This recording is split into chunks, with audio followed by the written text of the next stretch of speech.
siya nag-ari dito sa Pilipinas, baka siya na ang mag-ahari dito. Dahil ang Pilipinas ay isang pinili. Israel, doon pinakot siya, doon lahat ng sakit nagampanan at nabigay sa kanya ng mga tao, mga hayop. Ang gusto ng Ama sa 26, magpapakita na siya. Kaya naman. Ha? Kaya na po yun. Mapalag ka kung anuman ang iyong mga kagustuhan, ang anuman ang iyong mga dapat mong gawin, pray God. Siya nga, Diyos yan eh. Oo. Yung kayo una itong huli eh. Number yun, number 10. 64 ko na. Hindi. Tingin. Umpisa nyo na yan. Tingin. 2026. Sabi ng Ama, huwag kayong mag-alala. Makikilala.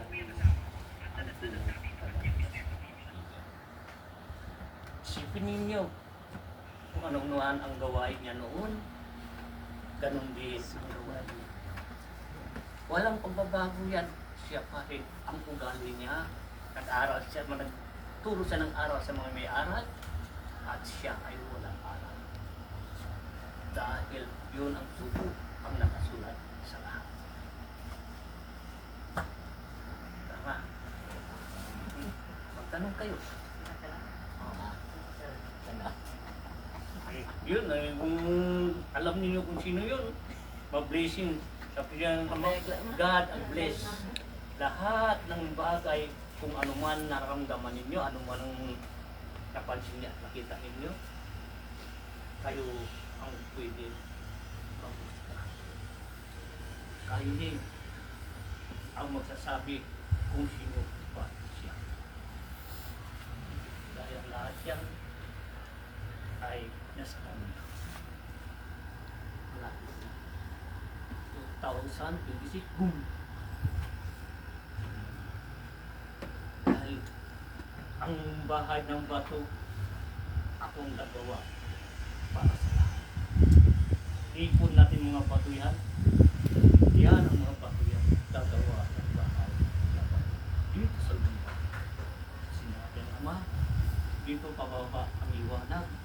Dito pababa ang lulot. Wala na pala. Andito na pala. Ang sabi niya, hintayin natin kung sino.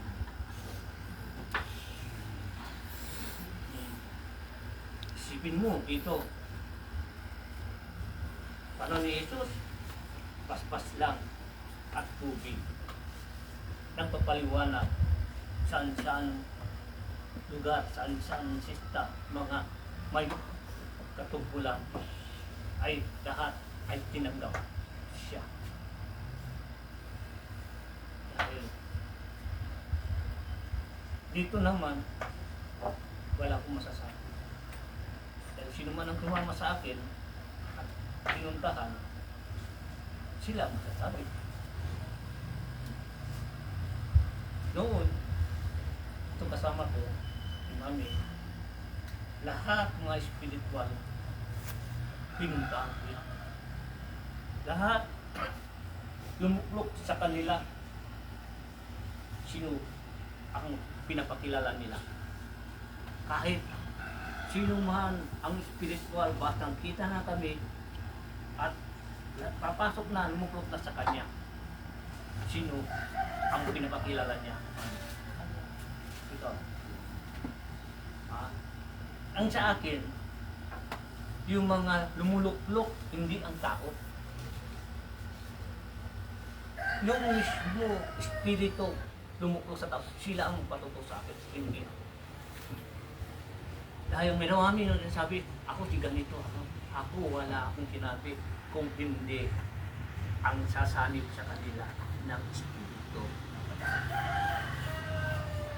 Dahil lahat ang bagay sa kanila, lahat ang mga minsay, hindi kanila. Kung sa lahat ang gamit ko, mga pintas, mga sinsing, lahat sinurrender. Mga iba-ibang mga spiritual ang mga totoo. Mga baston, sinusurrender. Hindi lang, minsan 120, minsan ay 90, minsan 80. Nagtataka na ako bakit. Sabi niya sa akin, Master, pwede ko na i-surrender ito ang kagamitan ko. Sabi ko, mas matanda kayo sa akin. Dapat kayo mga master, hindi po. Kami ang nakakaalam sa inyo. Kami ang mga pinili, kami hindi ang mapatuto para sa inyo. Sabi mga may katungkulan, ay sila, may aral. Ako. May aral ba ako? Wala. Ang natungkulan ng pangalan ko, hindi ko alam. Dahil yun ang dinagda. Yung noon, niwala ba kayo na hindi talagang sinabi ko, papa, ay wala akong pinag-aralan. Subukan ko rin ang walang aral. Kung hindi ako makalakad, kung wala akong apostolis. Kami, yan. At tala, ang apostolis yan, siya ang aking mga kasama. Sila ang aking patutunguhan, sila ang gagawa ng paraan para makapunta ako siya parugulan. Kita lang, punta kami sa bugal yun. Sabi ko, si Ina, humingi ako dun sa taas. Ano nakita mo sa akin? Para? Ha? Umilaw daw ako. Ang buhok ko hanggang ngayon, hindi ako nagugupit. Ilang years na. Year 2000, hindi na ako nagupit. Dahil yun ang binigay sa akin ng Diyos. Ito ang kwento ng Ama para malaman ninyo dahil sa Kanya lahat ang pinanggalingan itong salita. Nakikita niyo wala akong Biblia. Wala ka sa totoo na ang basa. Magtanong kayo. Kasagot. Sa isang walang aral at kayo ang may aral. Sa tungkol sa Diyos, yun ang pinag-usapan natin. Hindi anuman ang pag-usapan. Ang kailangan dahil sa Diyos. Dahil ang Diyos ay siya. Diyos pa rin ang kanya karunungan. Tama? Ito, kabila, Ama, malakas po ang iyong kapangyarihan. Wala akong kapangyarihan kung hindi ang nagsubo sa akin. Ang bigay sa akin yung pagsamantala para sa inyo. Isa akong naglilingkod. Isa rin ako naglilingkod din sa inyo. Ang kapangyarihan galing sa Diyos. Wala akong kapangyarihan. Dahil ako ay siya. Ako yun. Aking kasabi. Kung tama ba? Hindi. Dahil yun ang utos sa akin ng Diyos. Si Mami, kung kami sa Quiapo, alas 6. Kami na lang ang pumasok doon sa Quiapo ng alas 6 ng hapon. Tapos ang misa, ano sabi ng pare mi? Andito na si Jesus, kararating lang. Wala nga pumasok.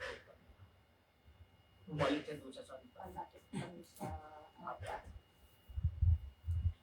Bumalik si Umpani. Nandito na, Jesus, parating na siya. Ito na, pumasok na siya. At malapit na siya.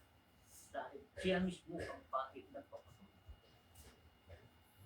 Sabi niya ngayon na, gugulat ka, tinignan namin sa likod, walang pumasok, kami lang.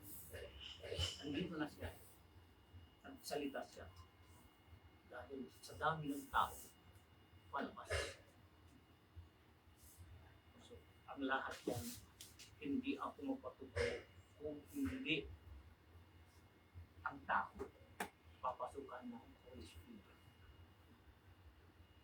Kurso sa akin dito, hindi ako, wala akong kaya magsalita sa harapan ninyo kung hindi ang nagsub sa akin, sa Kanya ang lahat pinanggalingan itong salita. Ngayon, isipin ninyo kung tama ba ang aking sinasabi o mali. Tama po. Dahil Ang gusto ng Diyos kapayapaan. Huwag natin sayangin at andito kayo sa lupa. Mag-ipon tayo ng kayamanan, ng kabutihan. Huwag mong husga, huwag manira, dahil oras na gumawa ka at babalik sa iyo. Walang gumawa na mabuti kung hindi kapalit na mabuti. Walang gumawa ng masama, ang kapalit ay masama. Dahil iba yung reverse na kamayan para ang lahat yan matatawan ang bawat isa sa lahat. Eh, sabihin ko sa inyo, ang mga kalamahan, ang mga pamilya, magsisiraan yan hanggang matatag ka. Dahil kung ikaw ay hindi matatag, ay parang matatalo ka nila. Tibayin mo yung isip mo, tibayin mo ang dibdib mo, kumapit ka lang kung Jesus. Siya ang tunay natin kaligtasan. Kung nakasamaan at may manila, huwag niyo yan pansinin. Dahil sila, iba ang Diyos nila. Ginagamit pa nila ang Diyos ni Jesus. Ang pangalan ni Jesus, ay hindi yung pangalan ni Jesus ay pag-ibig. Kahit man sino man ang gagamit sa Diyos, ayaw ng Diyos at maglura ka, ayaw ng Diyos, pamintas ka. Ang Diyos ay dala niya ay pag-ibig. Tandaan ninyo, kahit sino man ang nag-aaral ng salita ng Diyos, kung nagusig ang nagusga, wala ang Diyos sa kanila. Dahil tayo ay freedom. Naging ka, iglesia ka, kakibuka ka, sari-sari, religion. Sa pangalan ni Jesus, dapat mong pamilya tayo lahat. Isang tunay tagaligtas natin. Dahil ang dala natin ang kapayapaan. Ang pagpipig. Ang bawat. Hindi yun sabi, kami ay ligtas. Sa kanya sila ang ligtas. Lahat ang sasagot, sila ang mga ligtas. Wala pang magliligtas. Wala pa, hindi pa nakaharap ang tunay tagaligtas sa akin. Wala pa nagsabi, nakausap na ba ang si Jesus? Ang tagaligtas. Kung wala pa, aka pa, wala pa sigurado. Kailangan magpasal ka, magkaro ka, basta ayusin mo ang ugali na maganda, ang Diyos ay nasa iyo. Amen? Hindi yun, mura doon, mura dito, tatapos yung bang tatawagin mo, maka-Diyos. Dahil ang tunay maka-Diyos ay ang laging sasabungaw niya ang bibig niya, ang salita niya, pag-ibig, kapayapaan, ang saya. Ituklas ang dapat ituklas ang lahat sa pangalan ng Diyos. Mas mabuhay tayo. Kumakapit tayo sa Diyos. Sa pangalan ng Diyos. Portion sa atin dito ay freedom. Ito binigay ang logo ko. Ito, December 22, ang logo sa Makati. Alas 2:45, ito, yung pagkat ito. Una-una siyang bituin, bumaba. Tinataka niya sa damit ko. Sabi ko, hindi ko sila kilala. Sabi niya, Mary, kunin mo na sa ratanan ko. At mamaya, kunin mo ng damit mo. Pag kunin ko, tinataka ng bumaba na naman ng bituin. Sa terrace kami. Tinatakan nila. Sabi ko, maraming salamat. Babae, lalaki. Dahil ang sabi ko, Ama, maraming salamat. Ngayon, saan po, ano pa ilalagay natin ng pangalan? Dumating na po isang babae sina. Dito lang sa Pangasinan, hanggang nagkita kami 2010. 2011, ito na ang binigay. Sabi niya sa manawag, sabihin mo sa kasama mo, maganda ng cocktail at perfume. Isusulat ko sa ulap, dugang sa manawag sa labas. Yung sa blue, isusulat ko, gayahin niya. Habang ginayahan niya, sabi ko, handa mo na yung papel. Ang gold. Ano gagawin? Bibigay ng pangalan ng templo. Tayo natin ng templo ng Diyos. Yun. Yung binigay sa kanya. in time message of Yahweh for New Jerusalem, temple living God, Jesus Christ, buhay na Diyos, ay siyang hahawak. Also, ang ulap, habang ginuguwi, habang sinusulas, nabubura. Ito ang hinahanap ng araw. Basahin mo. November 11, 2011, 11:11 a.m. Yan din ang mga Rizalista ang hinahanap. Ang sa akin, galing sa taas. Pusang pangalan ng templo ko, galing sa kanya. Tubig, basbas, at paliwanag sa kanyang puso. Ang lahat yan, wala ako magawa kung hindi lang dapat lang ako masusunod sa kanya. Kung hindi dahil sa kanya, wala ako dito sa lupa. Laging tandaan, kung hindi sa kanya, wala tayo dito sa lupa. Kung yung bumalik sa taas, gagawa kayo ng maganda gawain dito sa mundo. Dahil tayo binaba dito, binigyan pa tayo ng pangalawang chance. Binigyan tayo ng katawan natin pagsamantala. Kung ikaw ay nagbago at maganda ng iyong gawain, babalik din tayo. At gusto pa ng Ama, pwede pa kayo liligtas kung kayo ay gagawa ng mabuti. Kailangan natin laging tandaan, may takot dapat tayo sa Diyos. Dahil siya ang tunay natin kaligtasan. Nandoon sa kanyang tahanan ng buhay na walang hanggan. Sa pangalan ni Jesus. Tanong ka, tanong. Dahil lahat yan, kailangan nyo rin magtanong. Kung may nalaman kayo, i-share nyo naman sa akin.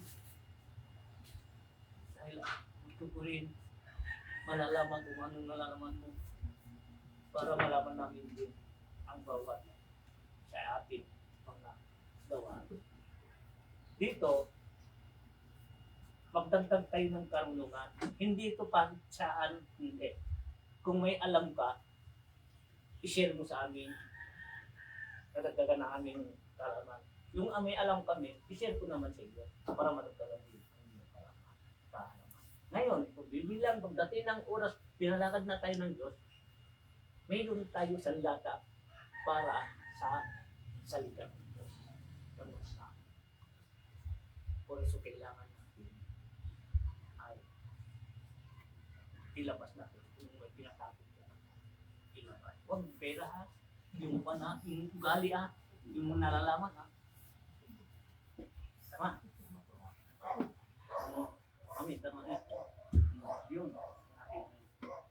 Mamaya, pagdating ng alas 2, sabi na naman, tamatang pag-alas 3, sabi na naman, ang Holy Spirit, siya, magawa siya.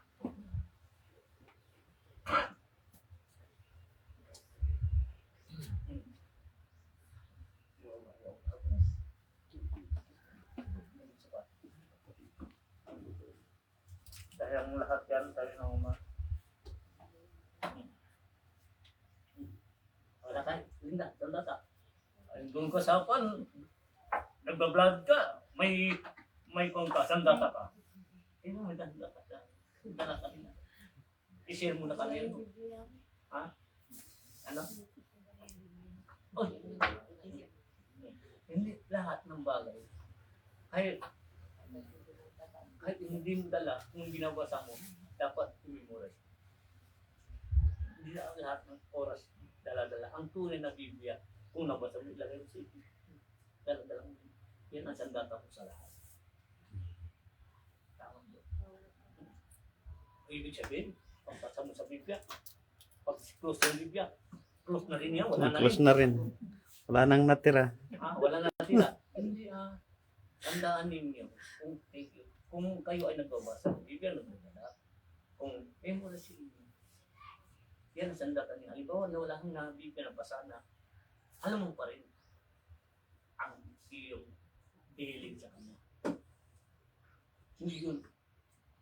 Hawak ng hawak, katawin buburay. Wala. Ibig sabihin, kung ka lang nagbasa, takot ang bata, niyalit nyo na, nililid mo na lang, hindi mo nilagay sa kaputi mo. Lalagay sa kaputi. Para ay yan ang sandata mo. Bilang araw kung walang Biblia, may Biblia ka na nakatama.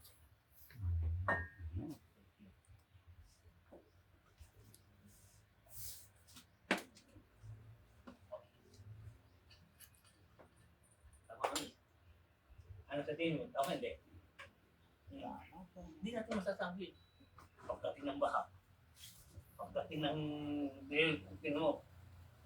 bagyo, lahat. Paano kang hihiling ngayon kung walang Biblia? Pero ang tunay na Biblia, ikaw ang gagawa ng iyong gawain ng Biblia. Ikaw ang gagawa. Kung ano man ang natulot mo sa Biblia at mabuti. Tao mo yun. Yun ang kasalanan mo.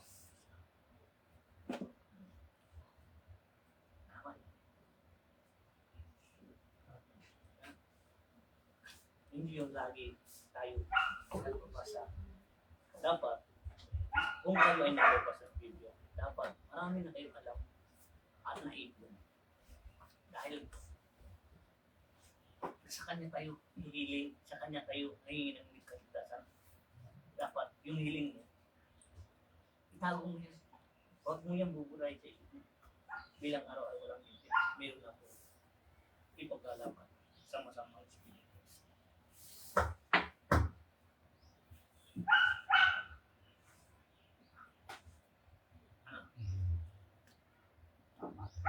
Sa pagkain. Amen.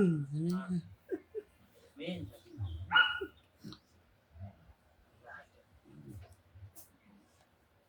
Siguro nung bata pa ako, naglilingkod na ako. Ngayon, 64 ko na. Ganun pa rin. Dati hindi ako nagsasalita. Wala akong kaalam-alam. Pagkagamutan lang, wala ako. Pasok sa kwarto. Nagpasalamat ako sa Arkala. Doon na tayo nagsimula.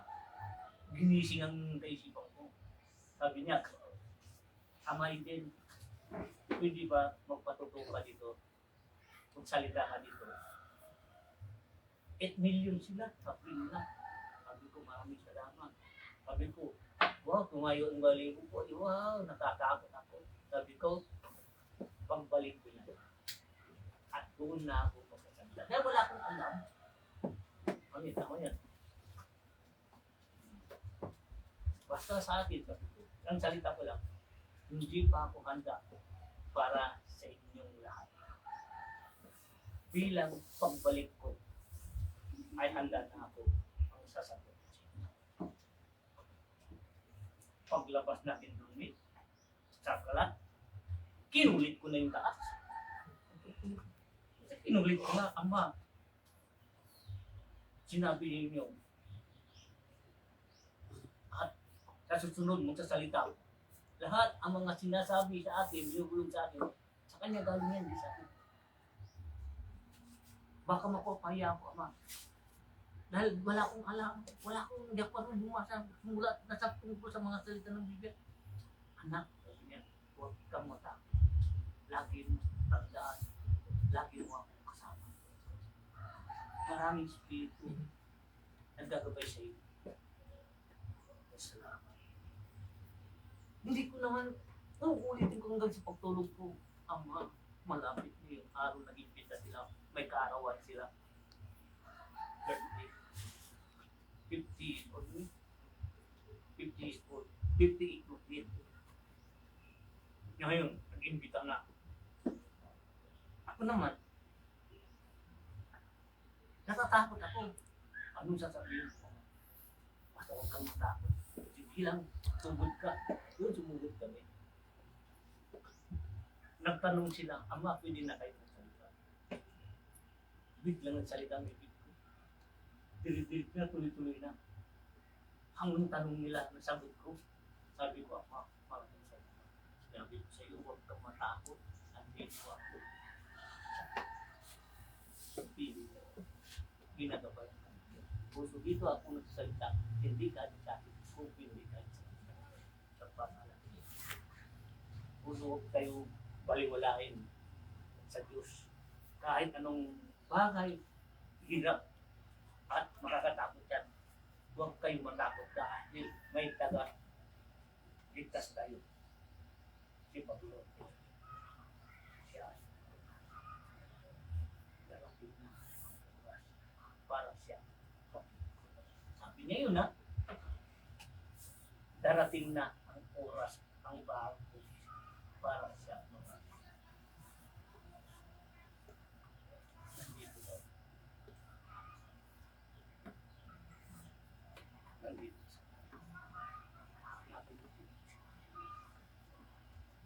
Siyempre, hinihintay ko ang kanyang himala bago siya.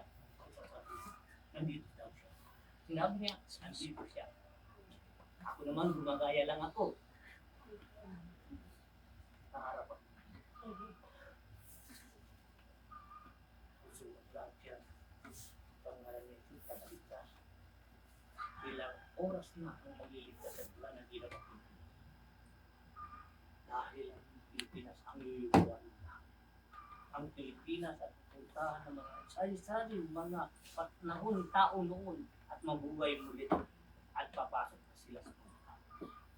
Dahil sila ang patutulog dito sa Pilipinas. Dahil buong mundo yan, alam nila Pilipinas ang babae ng kapag ang Diyos bumaba.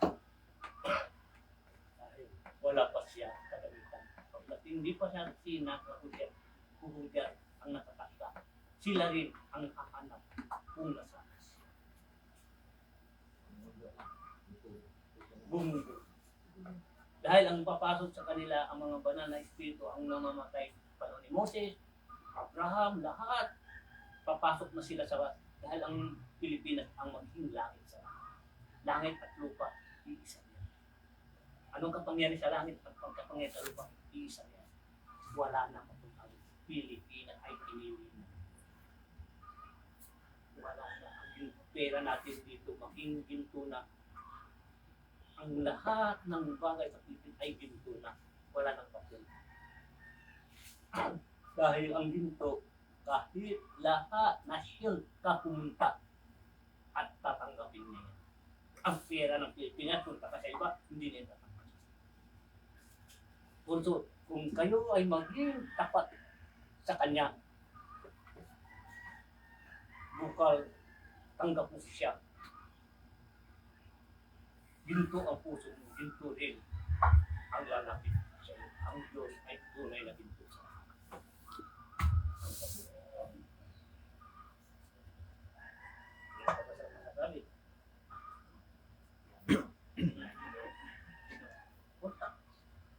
Dahil ang Pilipinas babalik sa dating gawain mo. Papalag na ang Pilipinas. Kahit tuldok lang ang Pilipinas. Yan ang gusto ng Diyos. Tuldok lang, lit ang Pilipinas. Dahil yan ang paborito. Mga tatlong persona, Lutong, Bisaya, hindi na lang. Ang Bisaya niya. Sa pangalan niya. Also, ang sandatan natin, pag-ibig ang daladala natin. Huwag natin sayangin ang panahon dito tayo. Pag-ibig ang daladala natin. Dahil pag-ibig din ang bibigay sa iyo. Tama ba? Tama po. Tama ng tama kayo, di mo naman kayo magmamahal. Tama. Ngayon, wala kayong matatago dyan yung kunting tanong lang. Bakit? Kung ako nagsasalita, walang gusto magtanong. Walang sumagot. Dahil mas masaya yung Diyos kung tayo ay pag-usapan natin tungkol sa Diyos, pag-ibig. Also, ang kailangan natin ay magkakaisa. Mabuhay kayo, mabuhay si Lord, mabuhay ang lahat ay nangyari. Amen. Pangalan ni Amen. Hindi na tayo mag-pray ulit. Salamat Ama ang iyong mga mensahe na pa dito. Kahit kunti lang ay masaya sa pangalan ng Jesus. Amen. Buhay tayo. Buhay kayo. Thank you for watching and God bless po sa lahat. Ganda niyo sa at sa lahat dyan. Kay Texture Kalyanta. Okay, thank you for watching and God bless po. Start namin tayo manalangin. Yan tayo may napulot ng aral sa salita ng Diyos. Patungkol sa ating bansa. Thank you for watching and God bless po and love you po tayo.